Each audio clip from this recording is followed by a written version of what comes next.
a Chossid has to realize that his connection to the Rebbe is an atzmisdik connection. And then, of course, it's an atzmisdik connection. But lepel, sevil sich das, sevil sich jens, and you want to do this, and you want to do that, and you don't actually, actualize this actual connection which we know about. But at least, first of all, we have to know it in our brain. And then we have to see to it, maybe to bring it down into Maisa. And hopefully to bring it up, shikul down into heart, in our heart as well. I'm Yossi Kamen. Welcome to Among Chassidim by Der Herr, an ongoing farbrengen about life as a Chossid, our vibrant connection with the Rebbe, and inspired living shaped by the way he teaches us each and every day. Bruchim Abayim, Shalom Aleichem, Rabbi Wolberg, how are you? Baruch Hashem, how are you? Doing good, Baruch Hashem. Thank you for making the effort to make this happen. I guess let's start. I think that you were by all or most of the Rebbe's farbrengens since I think Tafshan Lamed Gimel. I think that's the right year.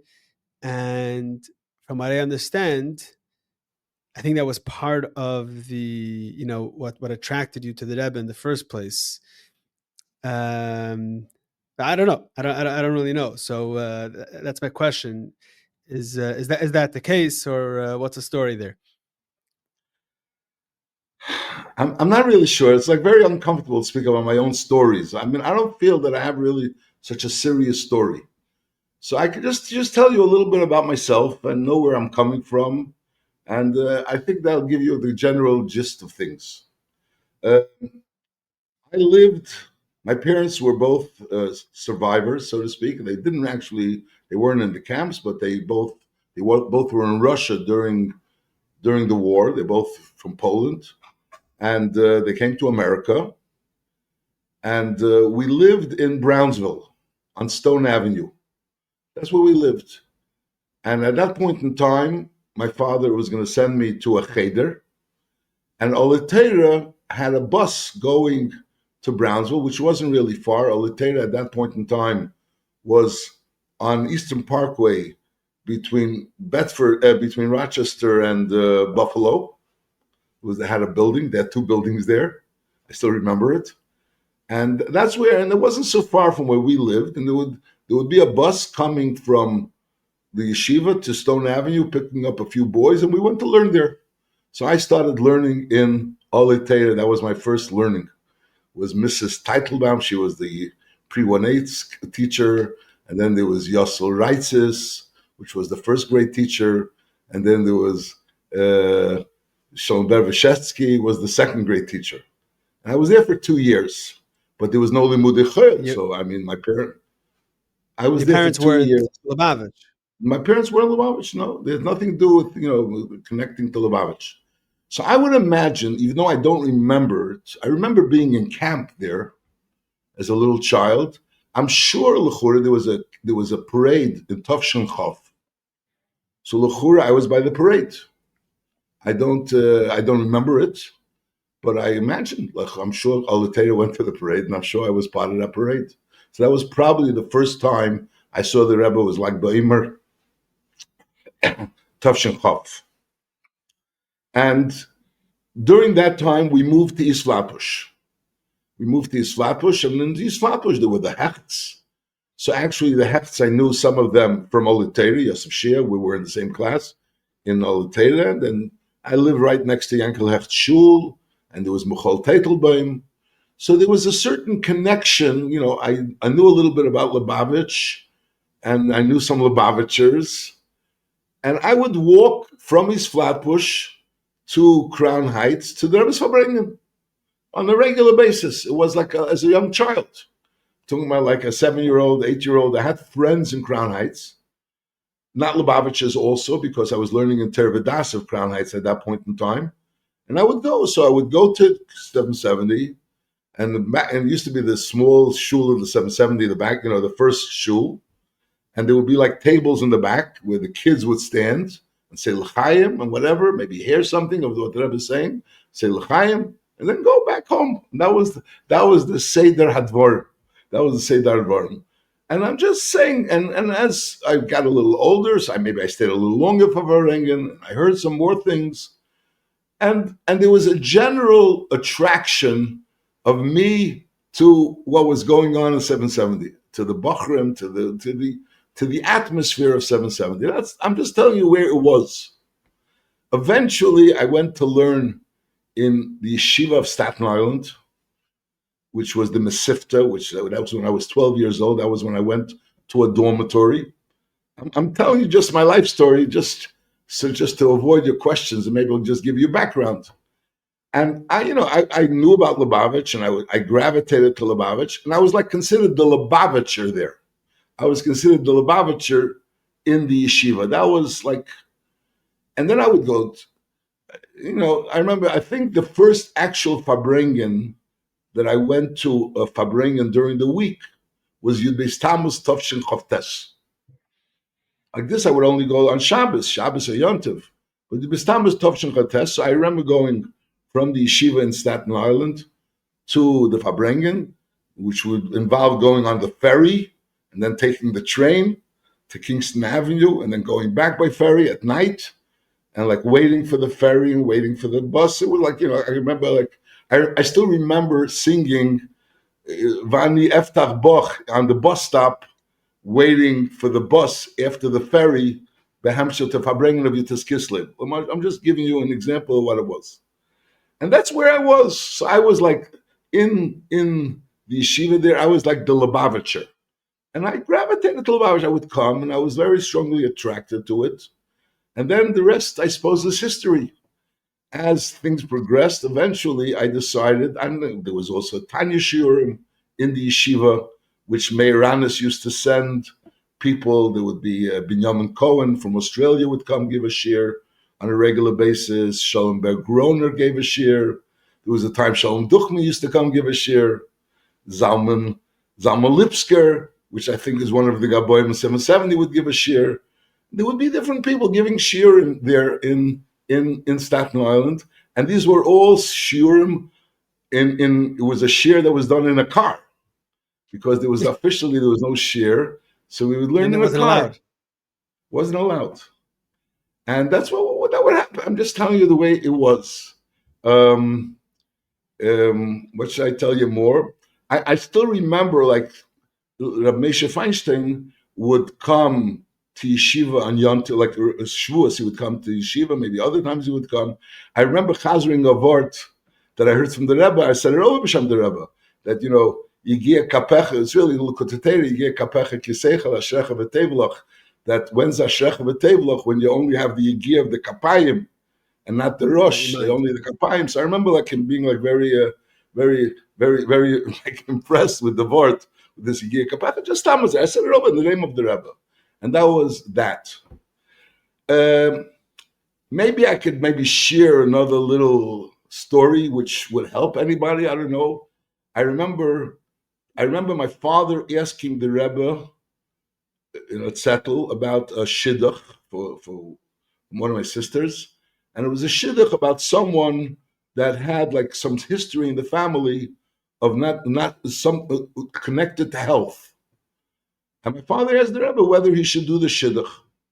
The shidduch didn't happen, but it's not important. That was the Rebbe. He asked the Rebbe, and the Rebbe told him, "Al pi hiros Rav Meir Hiro." That was the answer. So I was learning in yeshiva in Staten Island. So my father told me, I was like a boy of 14, 15. So my father tells me I should ask Rav Moshe. I'm there, so ask Rav Moshe. 1 second. So. Can I have two questions for my understanding? Yeah. Number one, and I'll remember exactly where we are. We're holding with the story of Rav Moshe. This yeshiva Staten Island is part of the network of Rav Moshe Feinstein's yeshiva. Rav Moshe Feinstein didn't have a network of yeshiva. There was a yeshiva in East Side.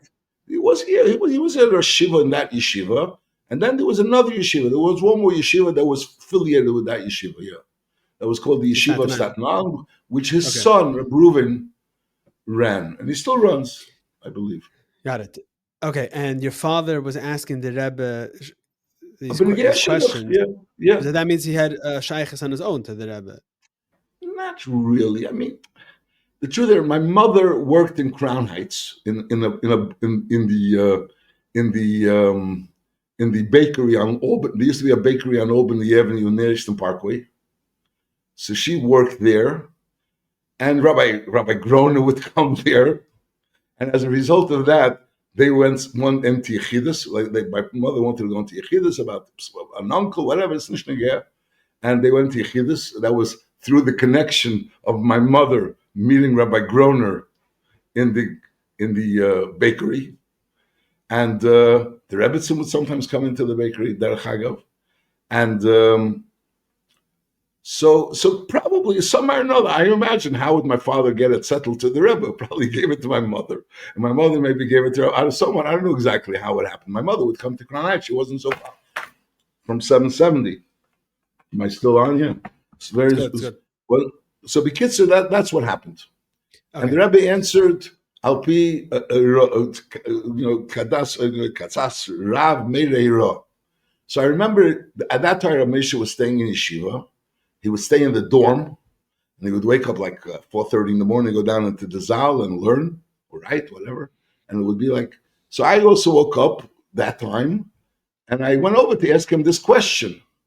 And me, with my whatever, a little bit ignorance, so I sounded funny to me that this is a question that shaykhs to a Rav. It sounds more like a question shaykhs to a Rebbe. So I remember telling him, the Rebbe, I told him that my father asked the Rebbe, and the Rebbe said he should ask a Rav. So my father asked me to ask you. My father told me to ask you.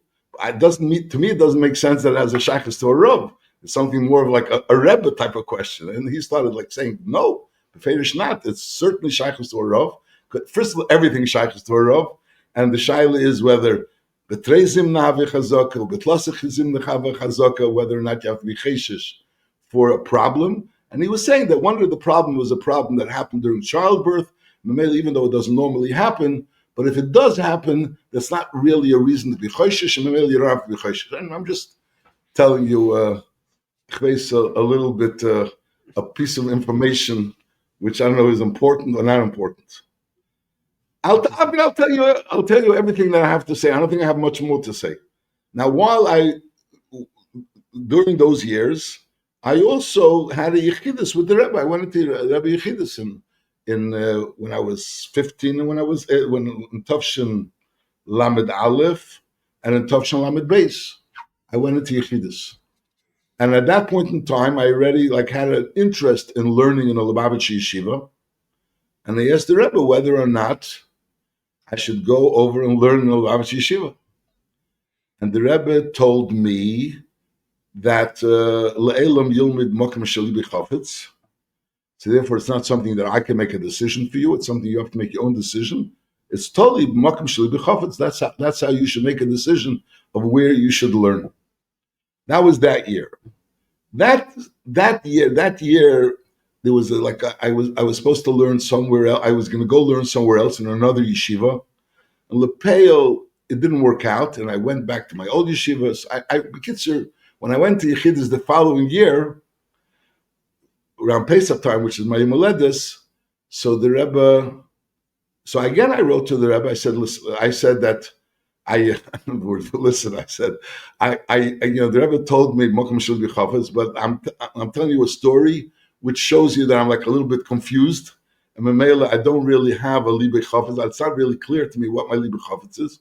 So I'm asking the Rebbe. I mean, I'm saying it maybe very grub right now. I'm sure I wrote it a little edler, but I'm asking the Rebbe that the Rebbe should be machlet for me. So the Rebbe said, "Die Baldas Adin besteht in Sache bringt sich ein Rambam, bringt sich ein Shulchan Aruch. Das Adover Aposhut, as jeder einer kann zukommen zu dem Machle sein, that every person could come to this understanding, and therefore you should be machlet on your own, where you want to learn." And then the Rebbe finished it off, Mizol Harim Psuris Tevis. That was, so when I heard the word Mizol Harim Psuris Tevis, somehow or another it clinged in my ear, that the Rebbe is saying, no, you should have seichel what to do right. There was a lashon one time there by farbrengs. The Rebbe said, Chacham hu shekiyamta divri chacham. It was also b'negebs, the Sefer Torah that he wrote for the Sefer Torah for the children. And there was an argument what it was, and there was something the Rebbe wanted. B'kitzer, there's a musik, there's a Lashon Mishnah, Chachamata Shekiyamta Direi Chacham. So when the Rebbe was saying Makam Shali B'Chafetz, I felt that I'm just telling you the Hahergish. Could be that was Herem Tamaz, Herem Psudas Tevis, but that's what it felt to me was Herem Psudas Tevis. So Lepel, that summer, Itaka went to Morristown. That was the summer of Lamed Beis. I went to Morristown. I remember. How old are you at this point? I just turned 17. Mm-hmm. I just turned 17. I went to Morristown, and I remember, trying to persuade me not to go to Morristown. There was like many different persuasions. I remember hearing a vort from somebody over there saying that, if you go to Lakewood now, or you go to Brisk, you'll always be able to go to Lubavitch. But if you go to Lubavitch, there's not a chance, much of a chance, that you'll end up in Lakewood or in Brisk. That was the vort that he told me, which was true, actually. True. And Lepel, so I went to Morristown. While I was in Morristown, there was also not such a clarity in me about staying. In fact, it was like Mamish a Svara to go. And Lepel Mamish, it was Melech Tzvibel Olav Hasholem, which was like the Makkah Patish of me to stay. But I'm just saying, it's not like he did something which was like Lechatchila nothing. It was something. It was like a very, maybe a not clarity on my part, and that's what happened. So then I ended up going. Something that a Melech said, or just being around him? There was a farbrengs. It was like a starke farbrengs or Chedesh El Tavshan Lamed Beis, actually. And that farbrengs, it was like the decision was made on my hand. It took a lot of mashke and whatever it was, without getting involved in the details. Shebedvarim, maybe just mention it. Yeah, but just to mention Melech and this, that probably the last time I met Melech was I once went to Morristown for a Shabbos before Shavuos, Shabbos Achdus. So they would bring people to farbrengs. So I was probably from England. I went to Morristown to farbrengs, and there was someone sitting there, which that person was in Morristown as a result of me, which a connection, a family connection. So I felt that I was the one that ended up, a boy from Brazil. So he ended up being in Morristown as a result of me. So I told Melech, I was sitting next to Melech. So I told Melech that this Bacher is here because of me. So he said, is a Dachmainenikul. That's what I'm just saying, Melech's response to that Indian. So I think I told you pretty much everything. I mean, there's like a story which was printed and it was said, and different versions, but I can tell you the version that I know about. And that was that it's a true story. And maybe it brings out something, gives you a little bit of a hergish, that I used to put on tefillin chalamed. The truth of the matter is, my father himself came from a family where they didn't put on tefillin chalamed. When he came to America, your father was like a Litvisher? My father came from a Polish background. His father was a Gerer Chossid. His father was a Yid that went to the Sfasemis, traveled to the Sfasemis. His grandfather, I think, went to the Chedush Urim. So he came from Polish background. But he was a Yossim as a young child. His mother passed away when he was 8 or 9 years old. And he learned in Yeshivas Navardek, Beis Yosef, which in Bialystok. So he is more of a Litvish yeshiva, Musa yeshiva. I'll call upon him, and that's how really he ended up being saved during the war, because he wasn't in his home. He was in yeshiva, and he ended up going to Vilna, and then from there escaping to Russia. But I'll call upon him. Was he in Shanghai? Huh? He was in Shanghai? No. He was in Russia. Almost that route, okay, yeah. No. There was maybe a svar, but he ended up being in Siberia, because he went to Russia with a bunch of people, with Yankel Galinsky, with a bunch of friends, and then they were arrested. They were arrested in Russia, and they were sent to Siberia. That's really what saved them. Mm-hmm. In any case, What was I saying about my father? Saying because he put on tefillin. So he started putting on film because when he came to America, he had a job that he felt he had to work chalamed, and someone told him he was working chalamed, and maybe he put on film chalamed. Really, I remember speaking to Rabbi Moshe didn't feel that there's any truth to it, but then, that there's only any validity to it. It's not a gerz.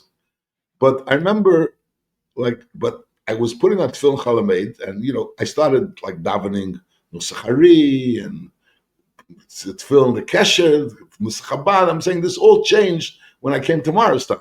Till I'm Maristan, I had whatever I got from my father's Tefillin, and my nusach was also the nusach that I always learned to daven. But to change not to wear Tefillin Chalamed was something that I didn't feel comfortable. It was like not to wear Tefillin Chalamed. I just didn't feel comfortable. So I put on Tefillin Chalamed then. And Lepel, when I went to Yechidus, I wrote into the Rebbe that I put on Tefillin Chalamed, and I'm asking, should I continue or should I stop?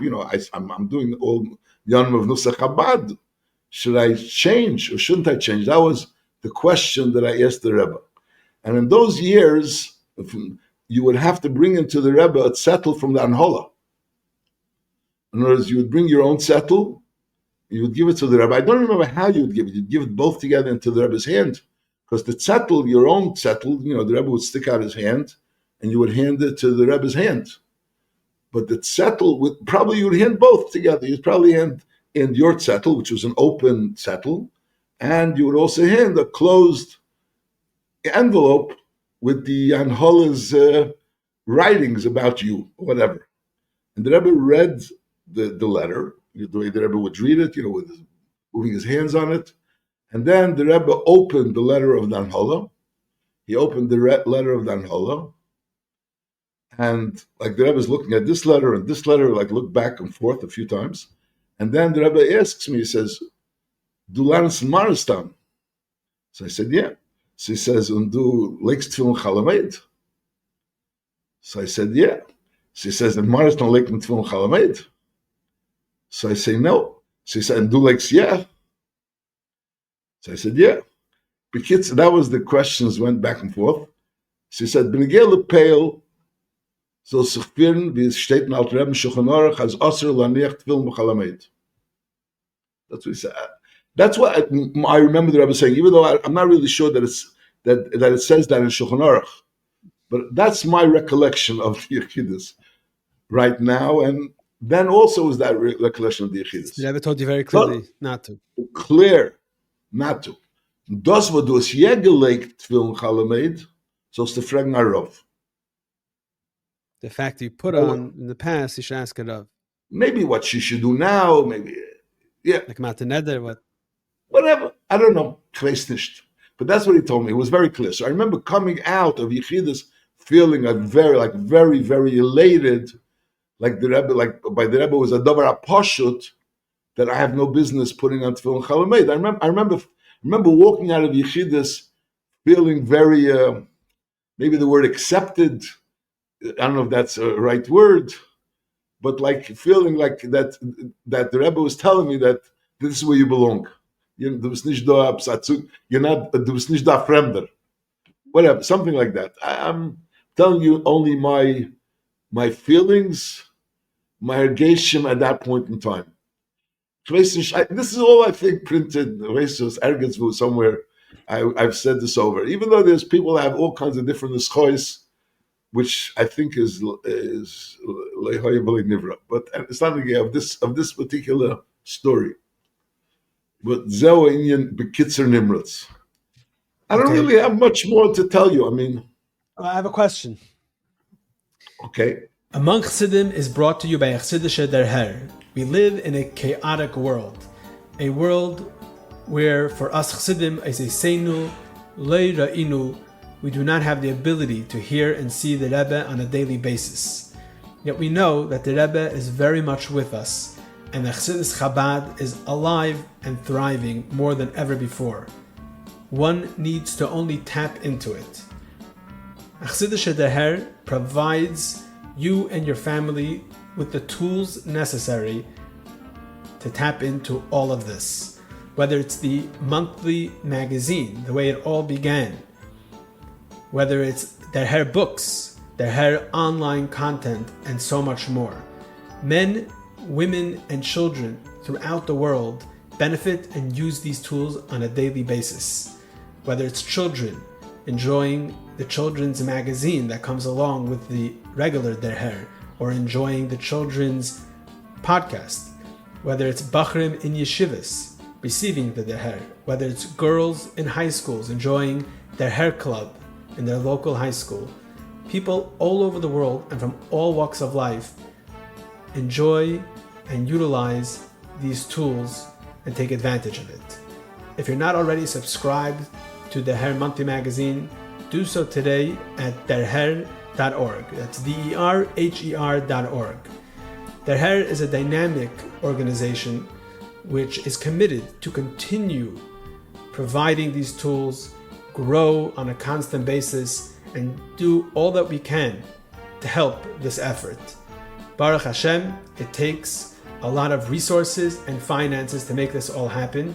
You can be part of Der Hair through your financial support as well, through visiting our website derher.org, or through contacting us to setting up a meeting. Thank you very much. Enjoy the rest of the podcast. My question is, the Hishtalshalos Hadvarim in the story, how it happened, I just heard from you. And we once did an interview in Der Hair, and there was stuff printed in Kfar Chabad over the years. I've seen written things from you to this effect. Did there contradictions? That I don't remember already. I think I remember the Kfar Chabad article came out, and I was in Maristan. So I was reading it in Maristan about your learning in Maristan. But I also learned by the Melech. So my question for you is, what I would like to understand is, Lakewood or Brisk or Lubavitch, and you're not sure which one. So obviously something's attracting you to Lubavitch. What is that? I can't really pinpoint it. It's not like, say it was a tifa zach, it was, I don't think I was such a tifa person, and I don't think I was such an edler person. There was a certain, it's very hard for me to explain it. There was certain vibes, there were certain feelings by the Rebbe's farbrengs, by being part of the Rebbe's people, was something which was very attractive. What is it about the Rebbe's farbrengs? I don't know. I don't know exactly. To be masber you. There's like a certain. It's hard for me to explain, and I mean, maybe in my mind I could explain it, but to verbalize it would be difficult. There's a certain. Let me maybe try to put it a little like edel. Maybe this is more than it really is. There is a metzias of a person that has a certain feeling, and there's a certain metzias of a person that's lost in a feeling. In other words, there's a metzias of you have a person that the metzias is there. It's just that the tzir is somehow or another involved in the person. And then there's a metzias where the person becomes so lost in the tzir that the whole person is only the tzir. I'm not explaining it well, and maybe I'm not understanding it well. But there's the same metzias of coming to Rebbe's farbrengen, and there was a musig that somehow or another you lost yourself. That there was a certain losing yourself. And it's like that this is really what it's all about. In other words, there's being yourself and then having this feeling, that feeling, but you don't lose yourself. And then there's a metzias of somehow or another coming to a situation and losing yourself to the situation. I'm not going to, it's going to sound like it's very far from holding by big madrigas. But in a certain Ze'er Ampin, that was the Inyan. And that was also what Melech spoke about. In that farbrengen, Rosh El, the oimik of what he was speaking about was, I remember, I mean, I could just tell you, Bekitzer, ein Tzayer kelikenu, shetzor tzura b'shteich tzura, he says, there could be a tzura of someone that's it, but that's only the tzura of the person that's it. In order to be there, you have to be in there and to lose yourself there. Masha'inkin, if you hold yourself in your tzir, and you only have an external tzir on your existing tzir, so that's not it. I'm not really sure if this is the format to be discussing what I'm discussing right now, and I'm not really sure that what I'm saying is really so clear or accurate. I'm not sure if I understand But it. I'm not sure you understand either. I'm looking at the expression in your face, and I'm trying to interpret the expression on your face. It reminds me a little bit of by Shiur this morning when I was speaking in Shiur. And I was trying to interpret. I hope one person understood it. Yeah. So Do you? I mean, is it clear a little bit what I'm saying? I think what you're saying is that there's an akuda of. I think your whole approach to it was that you want to be, part of the Rebbe's Inyanim, part of Lubavitch. But you want to lose yourself. You want to lose yourself. You retain. There's a mitzvah of retaining yourself, and then adding some nice color to it. And there's a mitzvah of somehow or another you felt by the Rebbe that the nekudas hadvarim is to lose yourself into the minyanim which is connected to the Eibishter. Again, I don't want to speak like we're talking about in a high madrega. Atkan, I think we exhausted this. So let me move on. But I think, are you saying that the experience, forget about your journey, but the whole idea of being, let's talk about the Rebbe's farbrengs for now. You're by the Rebbe for 5 hours, and there's a farbrengs, and there's a certain, the feeling that you have is probably one of being uplifted, but it's something that you're taken out of your whatever gashmis is going on by you, and the Rebbe puts you in a different place. Is that yeah? I mean, obviously, it doesn't mean that during the farbrengs you can't have all kinds of machshavas and all kinds of going off on tangents with fashidin inyanim. It doesn't mean that way. You're not you're not transfixed. You can have all kinds of machshavas zoris, and all kinds of inyanim. But there's an akuda of the farbrengen, when there was a certain akuda of losing yourself, and that akuda of losing yourself was something that was a certain feeling that could only be if you're part of it. There's a famous word that by Yisrei, by Yishma Yisrei, Mashmo Shamo Uba, he heard. Rashi says, Kriyas Yamsuf v'Mulchemes HaMolek. Question is, what's pshat? So there was Kriyas Yamsuf. Kriyas Yamsuf was everybody knew about Kriyas Yamsuf. Everybody knew about Kriyas Yamsuf, the Gewaldig Union of Kriyas Yamsuf. But Lepeil, there was Amalek. Amalek also knew about Kriyas Yamsuf. So how was Amalek able to come after Kriyas Yamsuf? The answer is because Amalek heard from the Vitans. From the Vitans, he knew about it. It didn't change him. He himself remained himself. He became aware of something of Kriyas Yamsuf. And then there was Uba. Mashmur Shamu Uba. Yisrael realized that in order for something to happen, for him to really change, he has to be Uba. So Aldera, I remember the person trying to convince me that not to go learn in the Lubavitch Yeshiva. He says, I'm sure the Rebbe would want there should be like his people planted in all kinds of different places. I'm sure he has that interest of having, person, this yeshiva, that yeshiva, person connected to him. So the Mela could be the Ratzon of the Rebbe that you should be here. That we remember him saying. But I'm saying, what's the difference between being there? You're there, you had a shaykhs a little bit. I went to the Rebbe, I heard the Rebbe, but it wasn't the same. It wasn't in Gansen not the same. Because you're yourself, and you're an observer, and you're watching, and maybe you're taking in, and maybe you're taking more in, but you're not part of it.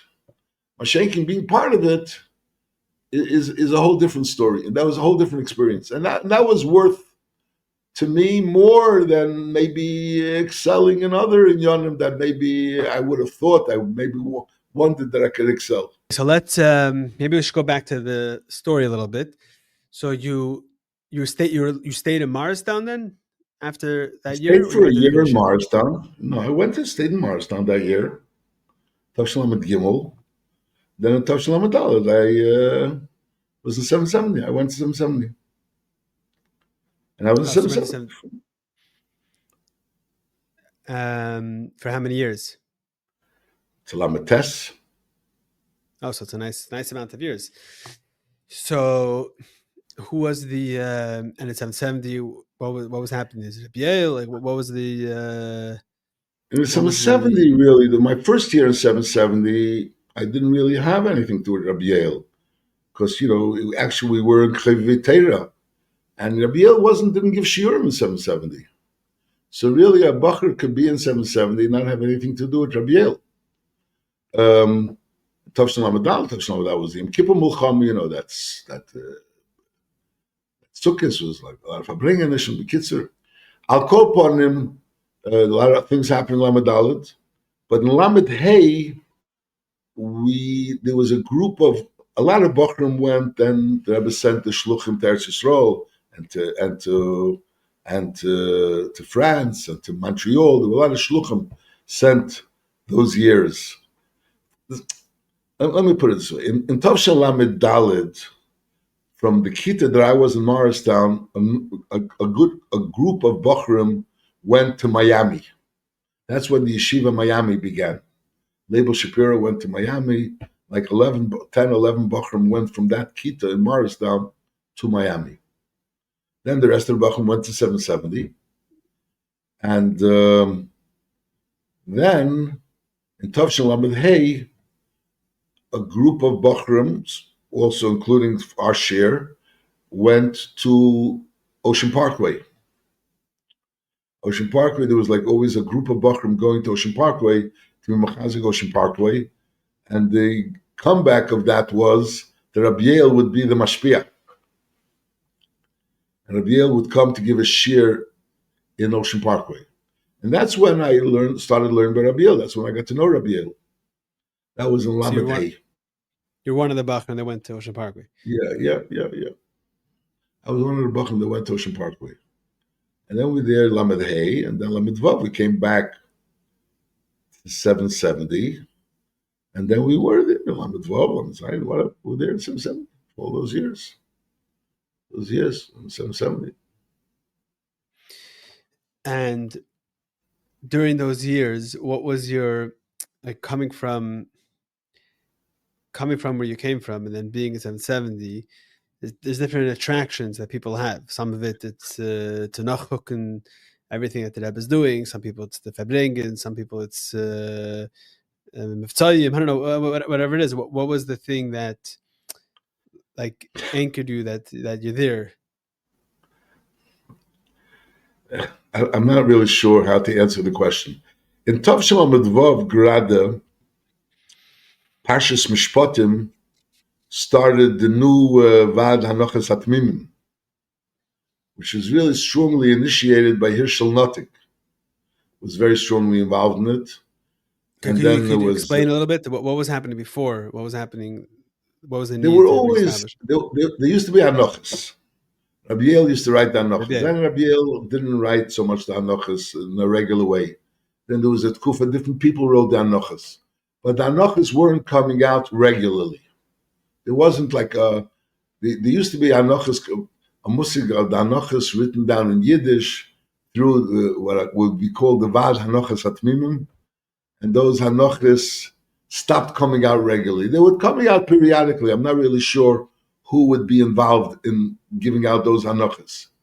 But from really Tov Shin Lamed Daled is when David Feldman came from Eretz Yisrael to America as a bacher, and he would give out on his own, mamish on his own, without anybody, he would give out in Lashon HaKodesh the Hanochas. He would give out the Hanochas in Lashon HaKodesh, with more bekitzer, not so uzgarbet, from what he wrote during Chazar by Rabbi Yael. But there wasn't, the gather of Hanochas Atmimim didn't happen anymore. And then in Tov Shalom Dvav, it was reestablished. And then David Feldman would write the Sichos, Tzvi Greenblatt would write the Mamorim, Hirschel Notek would be doing a lot of typing and being involved in a lot of things. There would be Iki Posner was the Menayel of like the money of what the Mason needed. There was Avram Grossbaum was something over there. I don't remember exactly. There were different people that worked over there. And among those people that worked over there, I worked also a little over there. I was involved a little bit in writing the Mar Mekamis for the Sichos, a little bit. And we didn't have that time, today is much easier, with the computers and others. That time, we would have to sit down, we would go, I remember like it would be like a night, spending a night in the Levi Yitzchak library downstairs over there with the different svarim that would help us maybe find things. And that's what we do. So that was a little bit of an involvement for a few years, in these Hanochas. I'm just telling you, this is a Zaytika thing. And then, we learn. I mean, we learn some 70. I imagine you only got involved in that because you were someone that was able to follow the farbrengs. All right. Well, I don't know. I'm not sure what you meant to learn farbrengs. No, you were following the Rebbe. You were. Yeah, it wasn't so much Nagia to follow the Rebbe. There was things they wrote, and then you had to find them on Makkah. They would quote a Chazal, there was a Gemara, there would Achreinim, there would Shulchan Aruch, Rambam. The Rebbe wouldn't say where, so you'd have to find it. You have to find it, and sometimes it wasn't easy to find it. I remember the Rebbe one time taking a Hanocha, which was given out by Hanochas Atmimim, and the Rebbe like going through it, and Mar Mekamis, and like saying you're saying a medrash, there's a Gemara, whatever. And it was like wasn't very happy about. Mm-hmm. And this is on by Bachram. It's like. But you weren't. You weren't. Yeah. I wasn't. I was just helping a little bit. Wasn't the from the case I mentioned though. So you weren't part of the Chazara. I could go to Chazara probably, but it had nothing to do with the Chazara. In other words, to do what I did, I didn't have to be a Chazara. Right. So you just had to work off the Hanacha. You have to know some Torah though.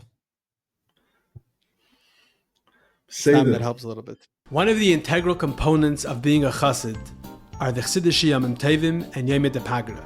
Whether it's Hey Tevis, Yud Shvat, Yud Aleph Nisan, or Gimel Tammuz. These days give us an opportunity to connect with our Rabbeim, to connect with each other, and be better Chassidim. What is the story behind each of these days? How did the Rebbe commemorate and celebrate these days?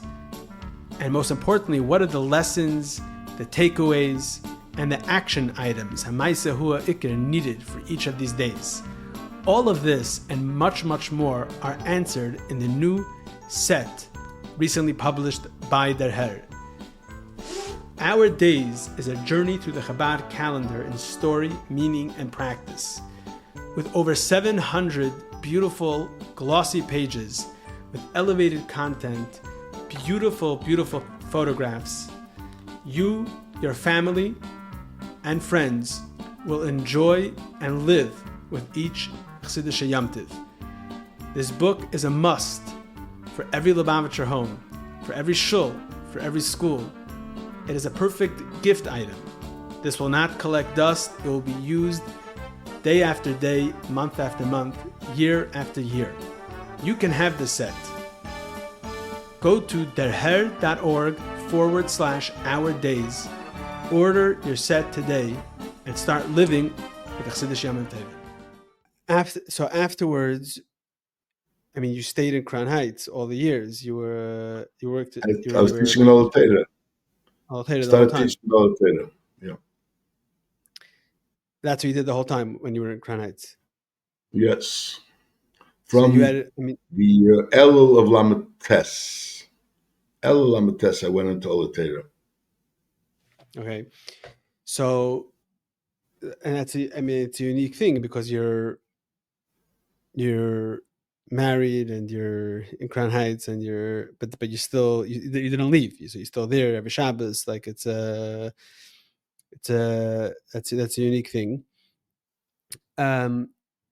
So my question for you is, maybe we'll move on to, I mean, your dealings from Lamates till today with Bachrim, right? Alatera and then Manchester and now Kfar Chabad. So my question is, I know you farbrengs a lot for Bachrim, and my question is, what's the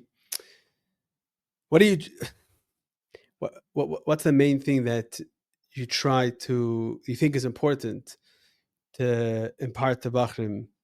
I don't know about today or Amal or always, like what's something that either is lacking or that needs to be strengthened, which to Bachrim by extension means everyone, because we were all Bachrim once, and there's things that are kaim la'ad.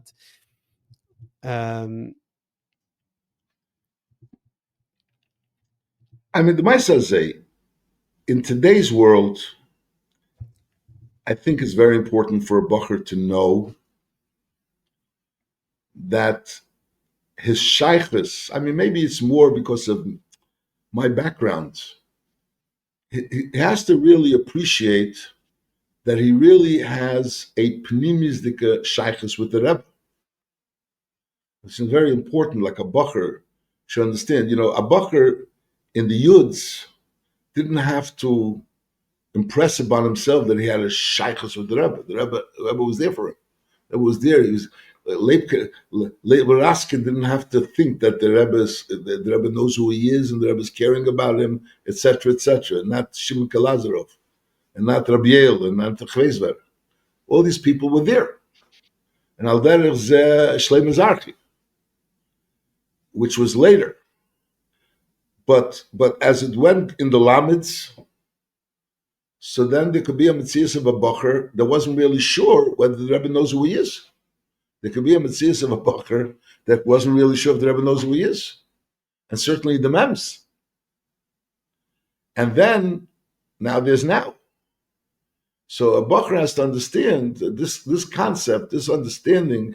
He has to really impress upon himself. It's just like, the Eibishter is miyached malchusi alam Yisrael bechlal v'olav bifrat ki chayev adam leimer b'shvili nivrei elam. So a person has to know that there is a personal relationship between him and the Eibishter. It's not like the Eibishter is looking at him as just a number. This kilo v'olav bifrat ki chayev adam leimer b'shvili nivrei elam. So al derech zeh tzadikim deimum lebeiram. There's a musig that there is a relationship between every Bacher and every Chossid and every Yid with the Rebbe, and that's something which is true. It's not something which is murgish. It's not something which you feel regularly, naturally. It's something which you have to work on to understand that that's the truth. And a person has to realize that the truth doesn't depend on our irrigation. Because we have to realize that there's a truth which is not totally in our irrigation. And we could try to be margish this truth. We could try to develop a certain, a feeling of bringing this truth closer to ourselves. But that doesn't mean that the truth is dependent. It's not contingent on the way we feel. And that's something which we always have to talk about. We have to talk about this idea that this every bacher and every person is very, very dear and very personal connection to the Rebbe. And you can make a Kal V'chemer, maybe a Kal V'chemer. If the Rebbe spoke so much in the Heit Tevis about the Sefer, which is connected to the Rebbe, a Sefer which is connected to the Rebbe, that is part of the Rebbe, so how much L'chura more so a Bacher or a Yid, that's the Rebbe's a Yid, how much he's part of the Rebbe. If a Sefer is part of the Rebbe, so a Bacher is Doch Nishdava Seredin is part of the Rebbe. And he has to understand that. And then he has to understand that he has keches and he has the ability to be able to bring that out elapel, mikech elapel. And the idea is that a person, the Rebbe gives us, the Rebbe, the idea of the Rebbe wants to be, we and the Rebbe are not two things. It's not pshat that there's a Rebbe and there's us. And Memele, we stayed the Loshen. I remember Rabbi Yale saying over from some sefer that there's a question if you're allowed to ask malachim to beseech upon you, malachi rachmim, rachmim. So what about Benegay asking a Rebbe? So the answer is, when you're going to a Rebbe, you're not going to someone else. So the dogma is, he says, you have a problem with your foot. So your head is asking for your foot. Why is your head asking for your foot? The foot, let the foot is the problem. Well, the answer is because the head and the foot are one thing. Unverkehrt. If there's a problem with the foot, is the problem with them in the head. The head feels the problem with the foot. So a person understands that his relationship to the Rebbe, and he has to it's not something which is, what I'm saying right now is not something I'm saying because I have a hergish. We have to realize the truth. We have to realize the truth. That is the truth the way it says in Torah, the truth the way it says in Tanya, the way it says in Chossidus. And then we have to bring that truth into ourselves, to think about the truth and internalize the truth, and to understand that that's our truth. Whether we feel the truth, we don't feel the truth, we have to try to become closer to that truth. And I think that's what we have to farbrengs about. Of course, we have to farbrengs about doing the right things and knowing what's expected of us. We have to farbrengs about that as well. I mean, everybody in his inyan, doing the things that are expected of him. But there's a certain general idea which is something which l'chure should also be discussed. Again, it could be it's connected to my general, tchilas dvarenu. What do you mean? So maybe I have more of a chayas in it of what do you mean being it's part of the connected? Rebbe. I'm saying that what brought me here in the first place. So why is it so important to feel that or to know that? Why is this important to know? I think that's really the first thing of a chossid. The first thing of a chossid is that he understands. In other words, first thing of a yid is to understand that his Metzias is emes, Shema Yisrael, Havaya Elokeinu, Havaya Echad, that Havaya is Elokeinu, that Kechenu B'Chayiseinu is from Havaya. That's the first Yisod of a Yid. The Yid that has that his Metzias are different Metzias. They're not Amma Metzias, a regular Veltische Metzias, and I just have different obligations. I have different mitzvahs. Person has to realize that his whole Metzias, Ayid, Nitar Ken, Nitar Vil, Zayin Organism from the Likus. That's the Yisodi, you say this. So Al Derech Zeh, a Chossid has to realize that his connection to the Rebbe is an Atzmizdik connection. And then, of course, you have, it's an Atzmizdik connection, but Lepel, Sevil Sechdos, Sevil Sechjans, and you want to do this, and you don't want to do that, and you don't actually, actualize this actual connection which we know about. But at least, first of all, we have to know it in our brain. And then we have to see to it, maybe to bring it down into Maisa. And hopefully to bring it up shikul down at the heart, in our heart as well. I mean, that's what I'm saying. So what does a bacher do, or any person? What does a person do to I mean, there's a idea, you have to know about it. But what's something that a person could do to? I mean, I know you don't. You said not hergation, but obviously, if you feel it, then it's more, it has a shaykhs not only to your mayach but also to your leiv, and your emotions are involved. What does someone do to me'erer and arouse this? Okay, so these are the inyanim that a person has to be ma'ir. A person,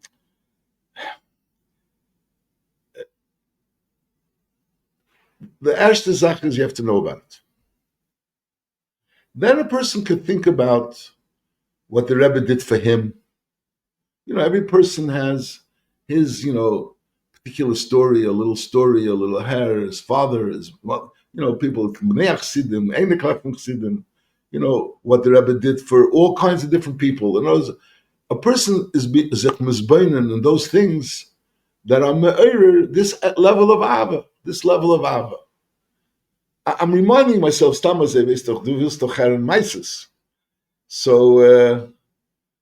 I just remember my mother in Tov Shel Lamed Daled, in the summer of Lamed Daled, had an operation, and they gave her a mismatch of blood, which means they gave her the wrong blood, and that caused that her kidneys should stop working. This was in Tov Shel Lamed Daled. And like she was a mamish, a sekonis nefoshes, because she was in a hospital that they didn't have a dialysis. And somehow or another, I'm not really sure how my father was poiled that they should get her to be moved from that hospital. It was through Twersky from Borough Park. And at Koponim, and she was moved to downstate hospital where she had a dialysis, but she was on a dialysis, and it was like in a very, very shvera matzav. And they wanted to do a certain test on her, which I wasn't really sure it made sense to do the test. I was a bacher then. So I remember running to 770 and going into Merkez to write down and settle to the Rebbe, to ask the Rebbe whether I should make the test, whether I should make the test. And I wanted to put like some money into the pot. I'm asking a bracha. So I had like $20 in my pocket. So I put $20 into that settle, and I gave it to Label Groner. Now, Label told me that the Rebbe is really about to leave. The Rebbe is about to go home. He was going to go home like the afternoon. The Rebbe would go home in the afternoon for an hour. It was like 4:30 or something. And I probably started crying and saying that it's like really, really an emergency. So he took the zettel and he walked over to the door, I remember, to the Rebbe's door, knocked on the door. The Rebbe opened the door, and he gave the Rebbe the zettel. And like a minute or so later, the Rebbe came out. And on the way out, he gave a Label Groner, I don't know if it was only that zettel or maybe other zettlach as well, with an answer. And the answer was I should do it. Maybe Askar Tzin probably. And then the Rebbe sent out, I remember, instead of the $20 bill, he sent out a 10 and 2 5s. And he said that they should give me a Kabbalah from maybe Lishkas Chashoyin, I think, was the name of the receipt. Which sounded very funny, $20, a bachi, I was getting a Kabbalah. It didn't make sense to me, like Lishkas. So I understood that Mustama the Rebbe wants I should have something from him to bring to my mother. That's what I understood. So I remember taking the receipt and putting it under her pillow. And the pill, Baruch Hashem, things, I'm not saying immediately, but Baruch Hashem, the one of the kidneys started reworking. She lived like another 10 years, actually, after that. But I'm just giving you a little story of something where people had, the Rebbe's on his way out. And I'm not saying, like, it's in Zinin, it's not like, like everything is always gecheshbent, give him a Kabbalah. Give him a Kabbalah. You have to understand that there was giving me something. It's like he's giving me something.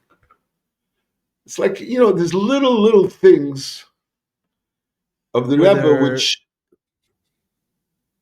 you don't notice. You don't. You have to just think about it. Think about where the Rebbe would like take an extra like time. I mean, while I'm here, I'll tell you another story, which some stories are good. My father, I don't remember him ever being by the Rebbe's farbrengen b'chlal kemat, and certainly not on a mitzvah yontif. But for some reason or other, there was one time that he was there on a mitzvah yontif, and maybe it was Pesach, and he was staying at my house. I'm not 100% sure really what the circumstances were. And the Rebbe made Havdalah. And my father, heard Havdalah from the Rebbe, but he was thinking whether or not he should be Yaitza, because my sister, he needed to make Havdalah probably for my sister. And, women normally don't make Havdalah themselves. And if he's going to hear Havdalah, so he's not going to be able to Yaitza her. So he wasn't really sure, but the Rebbe was making Havdalah, should he be Yaitza or not? So in his mind, he decided that I'll make a tonight. That if I'm going to make Havdalah later for my daughter, so then I won't be Yaitza. And if I won't make Havdalah later, then I will be Yaitza. That was the Tanai that he made in his mind when the Rebbe started making Havdalah. And the Rebbe made Havdalah. And then, everyone went for Keshel Bracha. And he also went for Keshel Bracha. I don't know what, he went for Keshel Bracha. And normally you give Keshel Bracha, they would just pour Keshel Bracha and people would go by. But when he got Keshel Bracha, so the Rebbe turned to him and asked him, why isn't he drinking the wine? Which was very unusual, very, very, very unusual. So my father got very mavovel and he just started taking the wine to his mouth. So the Rebbe said, Machfrir bracha. My father told me he wouldn't have made a bracha because he was like so mavovel. He wouldn't have made a bracha. So he made a bracha, Be'er Priyagov, and I imagine the Rebbe answered Amen. Said L'chaim, and then he drank it. So obviously he didn't make Havdalah. But somehow or another, it was like the Rebbe took an interest, like no one would know this. But the Rebbe took an interest for my father to be Yetz Havdalah from him. That's the only beer. Somehow or another, it was important to the Rebbe. This is like talking in the seconds that's going on. For the Rebbe to be interested in him being Yetz Havdalah from him, that's l'chura. I mean, I don't see any other beer. I mean, I'm any there daselien, but just a tidbit of information, which this is a matnas chara b'tzida to you. were there other instances that you saw the Rebbe's interest with you personally? I know there was later Tafshin and Beis. I mean, was there other things? There were times that Rebbe gave very, very warm brachas to me in different instances.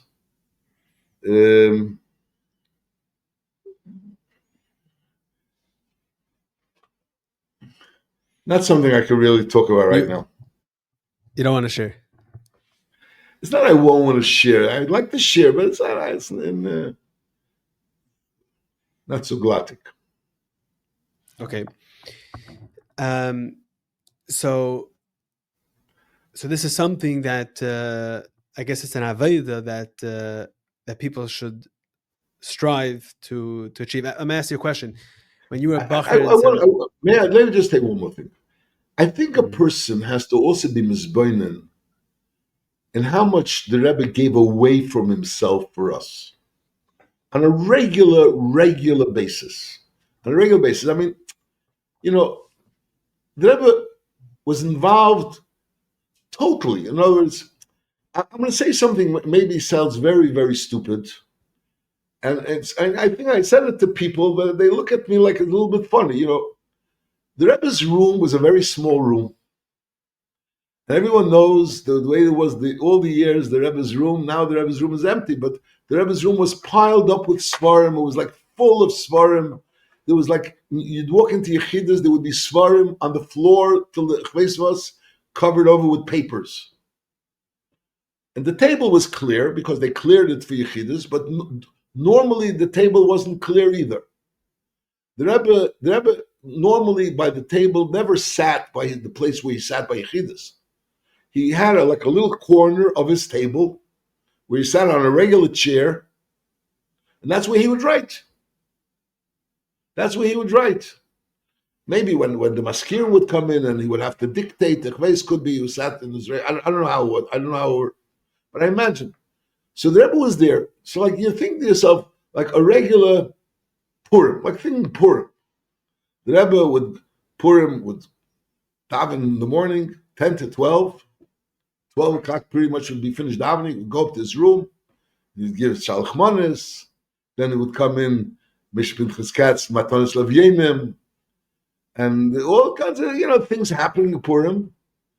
And then whatever the Rebbe's Sdarim was, and then it would be Mincha. Mincha would be 3:15. And after Mincha, a certain time after Mincha, the Rebbe would go home for Sudas Purim, which didn't take very long. An hour, whatever, like a regular afternoon. And then the Rebbe would come back to his room. Literally, he didn't come down back to a couch. He didn't go back to a recliner. He didn't go back to a rocking chair. He went back to the regular room, which was full of svarim, which he had a little corner of the desk that he could write on or put a sefer over there with a regular chair, and that's where he would spend the next few hours until the farbrengen. Everyone knows you have one of farbrengs. You have to farbring today, so you have to want to maybe lie down a little bit, want to rest a little bit. There was no resting. There was no geschäften. The Rebbe was constantly involved in trying, in doing his Aveda, which whatever the Rebbe's Aveda is, but learning and davening and writing and answering and doing, just to think about it.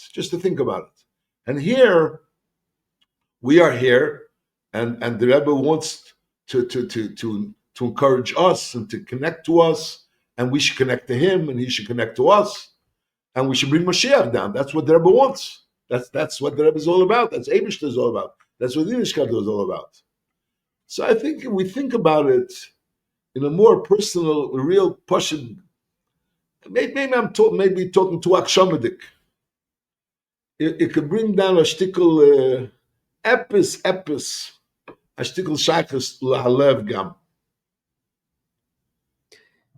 I'm looking at your expression. When you have these expressions, I'm not really sure how to interpret them. I am enjoying every word. Okay, very good.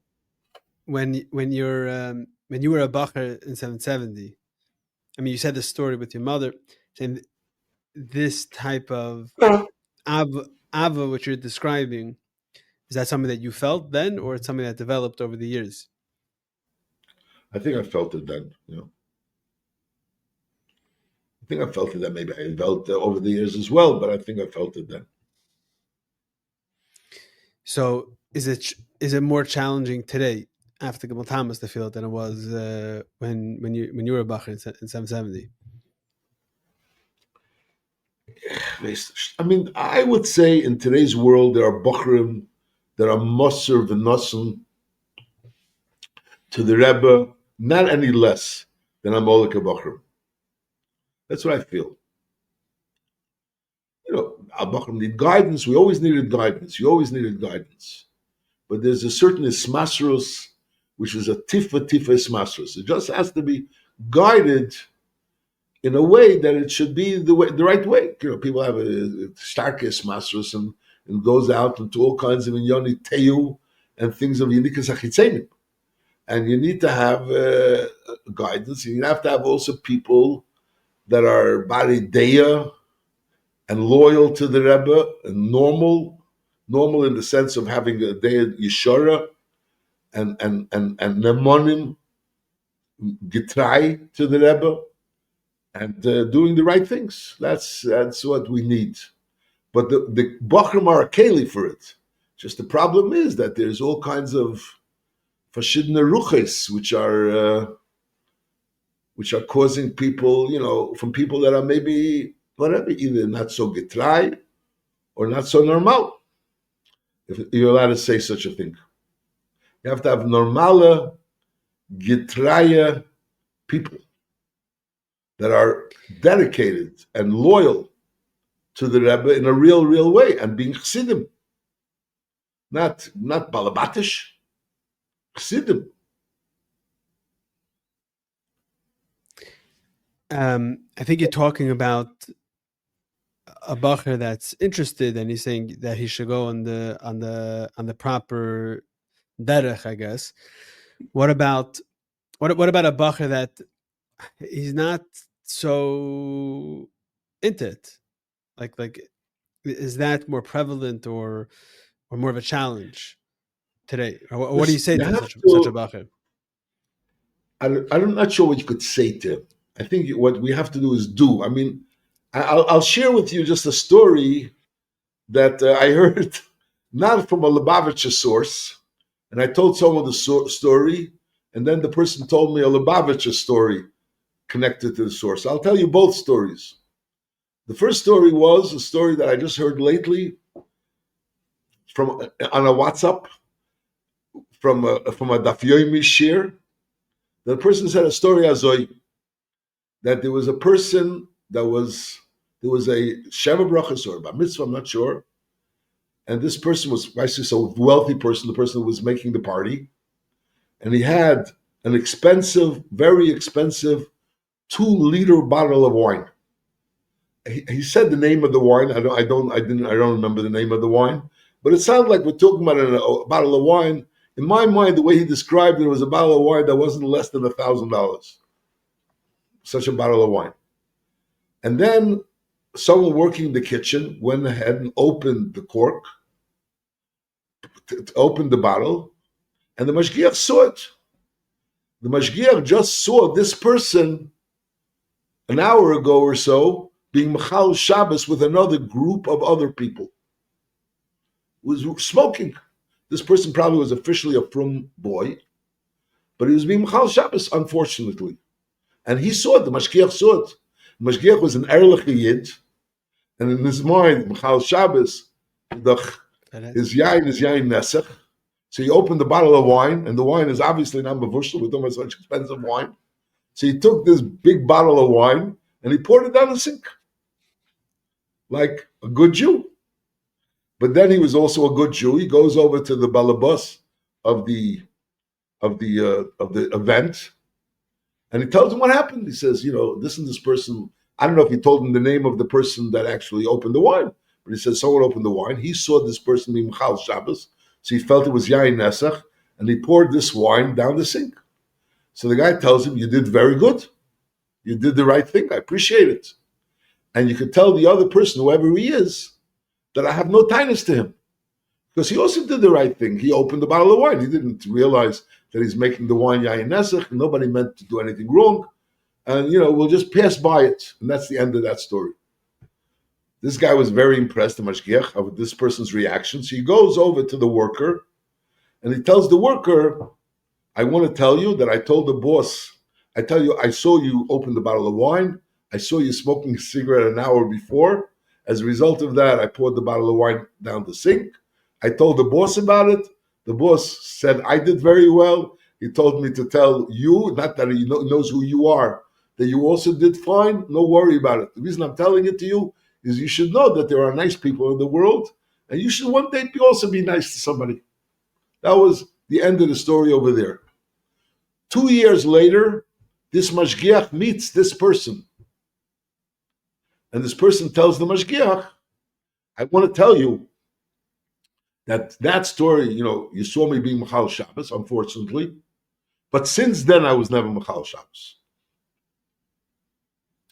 Because of that story." This is a story that I just heard 2 days ago. So I told it over to somebody. I don't remember who I said it over to. So the person tells me that there's such a story in the Chevy Wilhelm. The Chevy Wilhelm in Thailand, there was Rosh Hashanah, and he had a big Olam Rosh Hashanah. He had a few hundred people. And Rosh Hashanah in the morning, someone comes over to him and he asks him to blow shofar for him. So he says, "Why do you blow shofar? We're going to blow shofar. We're going to daven soon. You'll hear shofar then." He says, No. I have a flight that I have to catch. But before I go on the flight, I want to hear shofar, because if I promise someone or whatever, I want to hear shofar. Because Nehemiah had a shtickle conversation with him. What's the rush to have this flight? He already had the flight. He says, listen, you stay here for Rosh Hashanah, and I'll pay you for your flight after Rosh Hashanah. I'll pay for it. The guy listened. He said, okay. So he stayed for Rosh Hashanah, and Nehemiah paid for his flight. And 4 weeks later, he calls up Nehemiah. He said, I want to tell you that I wasn't ashamed of Shabbos, and I was able to fly on Rosh Hashanah. It was no problem. But since then, for the last 4 Shabbos, I wasn't Mechal Shabbos. These are 2 little stories, which is a little inspiration to us in how we try to influence people. In other words, to show that we care and we're interested. I'm not saying that we don't have to explain things to them, but I figure let me share this with you. I hope I'm not taking up too much of your time. You're saying this in Hemshech to what I asked about a bacher that needs to. Yeah. I think if a bacher feels that you really care for him, and that you have an interest in him, and you're willing to do something for him. So there's a reciprocal relationship. There has to be a sincere interest, and that's really the success of the shluchim are also when you really show that person you're interested in him. You're really interested in him. You're really trying to help him. You're not trying. Like someone asked someone, "Are you going to get any brownie points if I put on tefillin or something?"